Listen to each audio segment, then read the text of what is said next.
I'm Stephen Groves. I'm a congressional correspondent for the Associated Press. And senators have released a highly anticipated $118 billion package that pairs border security with wartime aid for Ukraine, Israel, and other U.S. allies. But it's facing what has proven to be a wall of opposition from conservatives especially, and is really unlikely to pass both chambers. There are questions as to whether this bill would even go forward toward a Senate vote this week, as more Republicans and even some Democrats are coming out against the bill.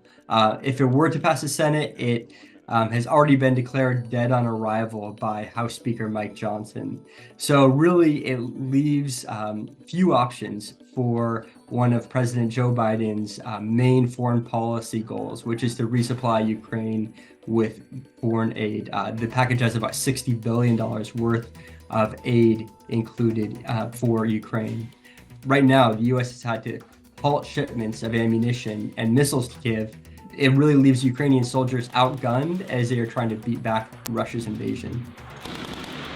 There's also $14 billion in the package that is intended for military support for Israel, but that also could splinter Democratic votes. Senator Bernie Sanders, who's an independent senator from Vermont, is pushing to strip $10 billion from that portion of the package for offensive weaponry, and it would only leave kind of defensive weaponry for Israel.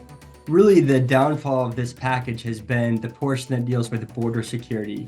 Now, senators came up with a compromise that looks to basically control the number of asylum seekers that come to the border. But border security and immigration has been one of the most fraught issues in American politics. And the fact that this is happening in an election year makes it even more intense.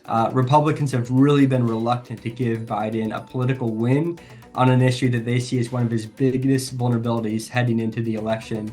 And increasingly, they have begun to argue that presidents already have enough authority to curb illegal border crossings. That would ensure that immigration remains a major issue in the presidential election, and it's something that Donald Trump, the Republican frontrunner, is really trying to make one of the key stances of his platform going into the election.